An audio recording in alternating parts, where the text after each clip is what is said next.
Assalamualaikum warahmatullahi wabarakatuh.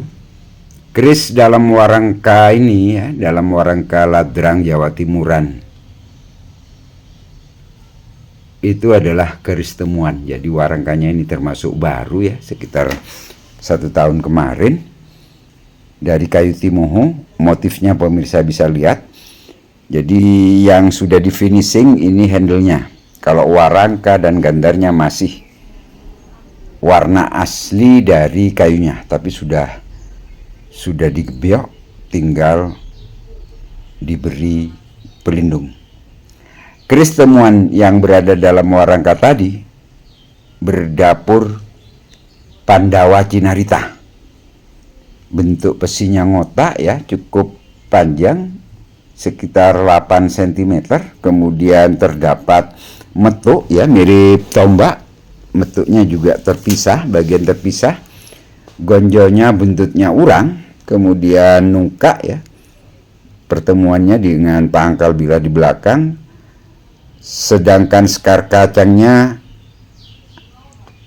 gagah dan ada ricikan jenggot, jalin tunggal, lambe gajah tunggal, dan di gonjo terdapat ricikan jalu memet. Monggo pemirsa amati.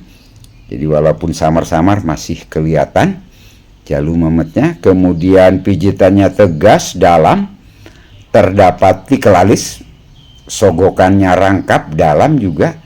Kemudian janurnya dan juga ricikan bawang sepugulnya kelihatan jelas.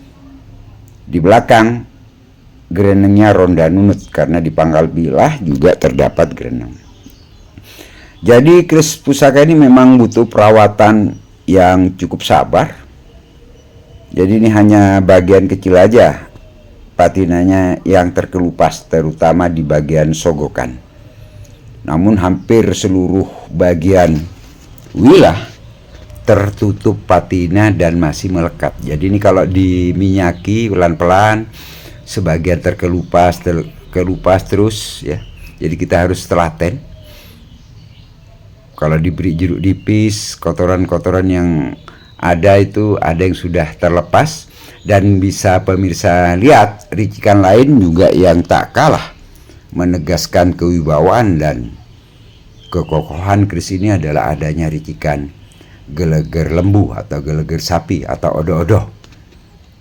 Namun walaupun cukup bersih, ini masih menutupi besi aji pada pusaka ini. Jadi saya tidak tahu apakah pusaka ini kelengan atau ada pamurnya. Melihat dari gagahnya wilah, rancang bangunnya, kemudian ketegasannya, saya perkirakan keris pusaka ini pada era di abad ke-13 ini adalah pegangan pemimpin, paling tidak orang-orang penting di kerajaan itu. Jadi ini keris temuan di salah satu desa di Kecamatan Batu Putih. Dalam kondisi kotor, sayang waktu kotor belum sempat saya videokan. Waktu itu hanya waktu diberi jeruk nipis ya, kondisinya seperti ini. Ini belum diwarangi. Namun secara rutin kita minyaki dan beberapa bagian sudah ada yang terlepas. Yang lainnya saya biarkan, hanya saya minyaki. Hanya yang terlepas kalau pemirsa lihat pada kedua sisi itu adalah pada bagian sogokan. Juga sebagian peksi. Peksinya ini bentuknya ngotak ya.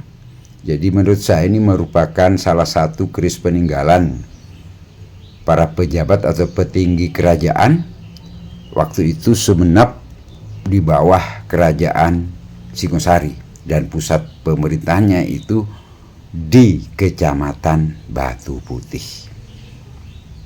Panjang wilahnya ya, saya kelupaan takut, sekitar 41,3 cm. Nah ini saya videokan bagian ini, bagian sogokannya ini ada patinanya yang sudah terlepas. Kemudian kalau kita tanting keris pusaka ini, walaupun gagah ya, tebal, tapi tantingannya cukup ringan.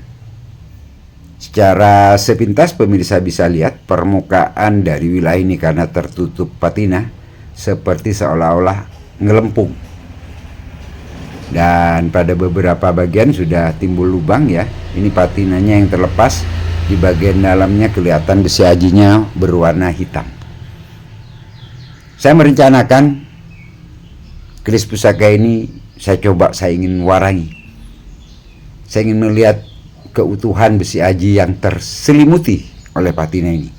Kemudian yang kedua, saya ingin tahu apakah ada pamor atau kelengan atau wulung.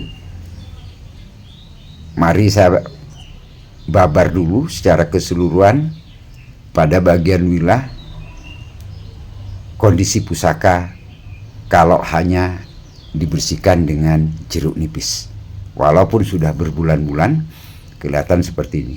Memang ada beberapa pencinta Tosanaji kalau menemukan pusaka temuan itu lebih suka tidak diwarangi tapi dibersihkan dengan jeruk nipis seperti ini. Kalau sudah kering tuntas dikasih minyak. Sekian dulu. Wassalamualaikum warahmatullahi wabarakatuh.